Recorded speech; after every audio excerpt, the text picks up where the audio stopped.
میری گود کا پالا مانگا ہے تو ایک اسماعیل ہے، کاش میری گود میں ہزاروں ہوتے، میں ایک ایک کر کے سارے اپنے رب کے نام پہ قربان کر دے۔ دوڑ کے آیا جناب اسماعیل علیہ السلام، پتہ ہے آپ کے والد کہاں لے جا رہے ہیں؟ فرمایا یہیں سیر کے لیے۔ کہنے لگے نہیں، ان کو تو خواب آئی ہے، رب کا حکم آیا ہے، وہ تو ذبح کر دیں گے۔ تو فرمایا ٹھیک ہے، میرے والد ذبح کریں گے تو میں ذبح ہو جاؤں گا، آپ نے میری بات کو سمجھنا ہے۔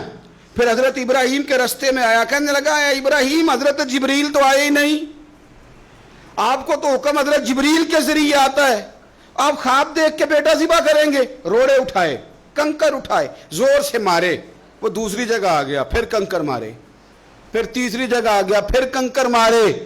کیا دنیا میں یہ بھی انداز بھی ہے کہ روڑے ماریں تو عبادت کا ثواب ملے؟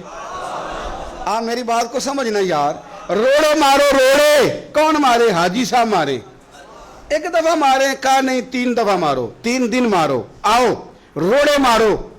یا اللہ، روڑے مارنا بھی عبادت ہے؟ پتھر مارے، کنکر مارے، فرمایا مارو نا، تمہیں پتہ نہیں نا کہ وہ ذائقہ کتنا ہے جب میرے خلیل نے میری خاطر روڑے مارے تھے، میری خاطر روڑے مارنا بھی عبادت قرار دے دیا۔ صحابہ نے پوچھا یا رسول اللہ، یہ جو ہم کنکر مارتے ہیں جمرات کو، اس کا بھی ثواب ہے؟ فرمایا یہ تو تمہیں میزان عمل میں قیامت کے دن پتہ چلے گا نا اجر کتنا ہے، یہ تو تمہیں تب پتہ چلے گا۔ روڑے مارے حضرت ابراہیم خلیل نے، فلما اسلم وتلہ للجبین، دونوں تیار ہو گئے، باپ نے بیٹے کو پیشانی کے بل لٹایا۔ مفسرین کہتے ہیں خود کہا تھا جناب اسماعیل نے، ابا جی سیدھا لٹا کے ذبح نہ کرنا، ہو سکتا ہے چہرہ دیکھیں تو آپ سے چھری نہ چلائی جا سکے، آنکھوں پہ پٹی باندھ لو، مجھے الٹا کر کے لٹا لو اور میرے ہاتھ پیر باندھ لو۔ بیٹے وہ کیوں؟ کہا آپ والد ہی نہیں، پیغمبر بھی ہے، پیغمبر بھی جد الانبیاء، ابو الانبیاء ابراہیم خلیل، ایسا نہ ہو کہ میں موت آتے وقت تڑپوں تو کچھ خون اڑے تو میں اللہ کے نبی کی بے ادبی نہیں کرنا چاہتا، مجھے ذرا باندھ لے۔ باپ نے بیٹے کو باندھا، چھری پکڑ لی اور گردن پہ چلائی، فلما اسلم وتلہ للجبین۔ آپ کبھی مزہ تو لے ان آیتوں کا، دونوں تیار ہو گئے، باپ نے بیٹے کو گردن کے بل لٹا لیا، وَنَادَيْنَاهُ أَن يَا إِبْرَاهِيمُ، رب فرماتے ہیں ہم نے آواز دی اے ابراہیم۔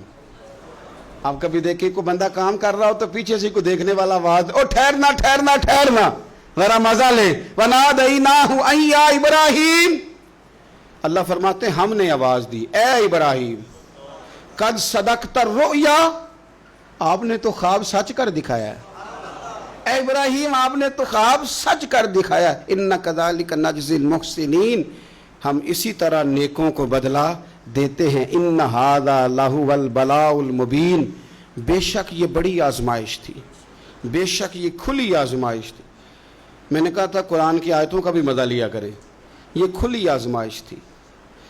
جب آزمائش لینے والا کہتا ہے آزمائش کھلی تھی اور دینے والے نے سچ کر دکھائی، تو پھر حضرت ابراہیم کی شان دیکھی نا کتنی بلند ہے۔ لینے والا کہتا ہے آزمائش کھلی تھی، وَفَدَيْنَاهُ بِذِبْحٍ عَظِيمٍ، اور ہم نے انہیں بچا لیا فدیے میں عظیم ذبیحہ دے کر۔ اللہ نے نا پھر دمبا بھیجا جنت سے، حضرت ابراہیم نے چھری چلا دی تھی، روکی کوئی نہیں، چھری چلا دی، اور جب پوری طرح ذبح ہو گیا تو آنکھیں کھولی تو آپ نے دیکھا کہ نیچے دمبا ذبح ہوا پڑا ہے اور جناب اسماعیل دور کھڑے مسکرا رہے ہیں۔ تو حضرت ابراہیم کی زبان سے نکلا اللہ اکبر، اللہ اکبر۔ آپ کی بات سن کے جناب اسماعیل بھی پکارے اللہ اکبر، اللہ اکبر۔ یہ لفظ سنے تو حضرت جبریل بولے، کہنے لگے لا الہ الا اللہ واللہ اکبر۔ جب انہوں نے یہ کہا تو حضرت سیدنا ابراہیم پھر بولے، کہنے لگے اللہ اکبر وللہ الحمد۔ اللہ کو یہ لفظ بھی بڑے پیارے آئے، فرمایا پڑھو نا 9 ذی الحج کی فجر سے لے کر 13 تک پڑھو نا ذرا سارے، اللہ اکبر اللہ اکبر، لا الہ الا اللہ واللہ اکبر، اللہ اکبر وللہ الحمد۔ فرمایا یہ پڑھتے رہو۔ انہوں نے پڑھے تھے مل کے تو مجھے بڑے پیارے لگے۔ فرمایا ہم نے انہیں بچا لیا ایک فدیہ، عظیم فدیہ دے کے، وَتَرَكْنَا عَلَيْهِ فِي الْآخِرِينَ، اور ہم نے ان کے ذکر کو چھوڑا ہے آنے والوں کے لیے۔ کیا لفظ ہے قرآن کے، قربان ہونے کو دل کرتا ہے. یہ بات بیان کر کے پتہ کیا فرمایا؟ رب نے فرمایا، رب نے فرمایا، خدا خود میر مجلس بود، رب کریم نے فرمایا. کیا فرمایا؟ فرمایا سلام علی ابراہیم. قربان جائیں، سلام علی ابراہیم. کیا بات کہاں ختم ہو رہی ہے، کہاں پہنچ رہی ہے؟ کیا انداز؟ سلام علی ابراہیم، سلام علی ابراہیم. فرمایا سلام ہو ابراہیم پر، سلام ہو ابراہیم پر، سلام ہو. حضور فرمانے لگے غلاموں یاد رکھنا قربانی حضرت ابراہیم کا طریقہ ہے.